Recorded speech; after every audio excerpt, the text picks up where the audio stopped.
আজি এটা নতুন ভিডিঅ'লৈ আপোনালোকক স্বাগতম। আজি আমি এইটো ভিডিঅ'ৰ জৰিয়তে জনাই দিম অৰুণোদয় আঁচনি আৰু ৰেচন কাৰ্ড সম্পৰ্কে চৰকাৰে কি ঘোষণা কৰিছে। অৰুণোদয় আঁচনি আৰু ৰেচন কাৰ্ড সম্পৰ্কে চৰকাৰে কি নিয়ম বান্ধি দিছে আমি আপোনালোকক এটা এটাকে জনাই দিম। তেনেহ'লে বলক ভিডিঅ'টো আৰম্ভ কৰোঁ। অৰুণোদয়ক লৈ আবেদন জাৰি কৰিছে চৰকাৰে। অৰুণোদয় আঁচনি এটা অসমৰ ডাঙৰ আঁচনি হয়। এই আঁচনি সম্পৰ্কে চৰকাৰে নতুন কিছুমান নীতি নিয়ম আনিছে। যেহেতু আপোনালোকে 10 তাৰিখে অৰুণোদয় টকাটো লাভ কৰিব, কি নিয়মৰ ওপৰত ভিত্তি কৰি লাভ কৰিব আপোনালোকে চাব পাৰিব। এটা পৰিয়ালত 5 গৰাকী সদস্য থাকিলেহে পাব অৰুণোদয় আঁচনি। যদি অৰুণোদয় 5টাকৈ মানুহ থাকে এটা পৰিয়ালত, তেনেহ'লেহে অৰুণোদয় আঁচনিৰ টকা পাব, নহ'লে আপোনালোকে টকাটো নাপাব। পৰিয়ালত বাৰ্ষিক আয় 2 লাখতকৈ কম হ'ব লাগিব। পৰিয়ালৰ সদস্যসকলৰ ভিতৰত প্ৰতি বছৰে 2 লাখ টকাতকৈ কম ইনকাম হ'ব লাগিব, তেতিয়াহ'লেহে অৰুণোদয় আঁচনিৰ টকাটো লাভ কৰিব, নহ'লে আপোনালোকে টকাটো লাভ নকৰে।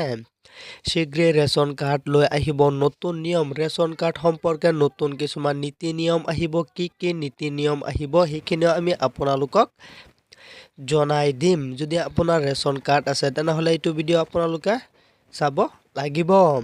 ঘৰে ঘৰে চলিব ভুৱা হিতাধিকাৰীৰ বিৰুদ্ধে অভিযান। ঘৰে ঘৰত গৈ চেক কৰিব যে আপোনাৰ ৰেচন কাৰ্ডটো আছে, আপোনাৰ সদস্য কিমান আছে, আপোনাৰ ৰেচন কাৰ্ডটো শুদ্ধ হয়নে না আপোনালোকে ভুৱাকৈ ৰেচন কাৰ্ড বনাইছে।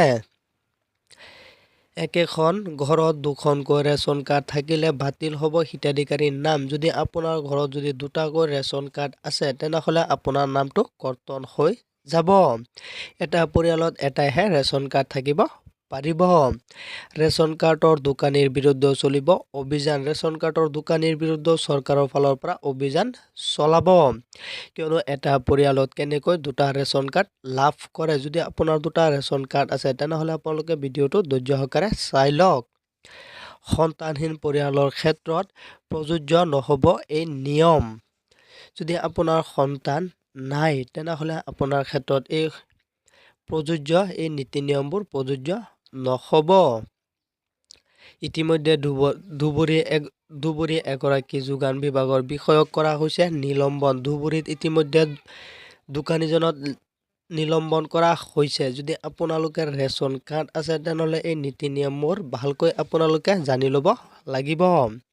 অসৎ কামত কোনো জড়িত থাকিলেই কৰা হ'ব নিলম্বন। যদি কোনো দোকানী অসৎ কামৰ লগত জড়িত থাকে বা ভুৱা ৰেচন কাৰ্ডৰ লগত জড়িত থাকে তেনেহ'লে তেওঁলোকক এই ৰেচন কাৰ্ডৰ দোকানীগৰাকীৰ লাইচেঞ্চখন বাতিল কৰিব আৰু তেওঁক নিলম্বন কৰা হ'ব। ইতিমধ্যে জড়িত থকাসকলক বিচাৰি কাৰণ দৰ্শোৱাৰ জাননী জাৰি কৰিছে চৰকাৰে।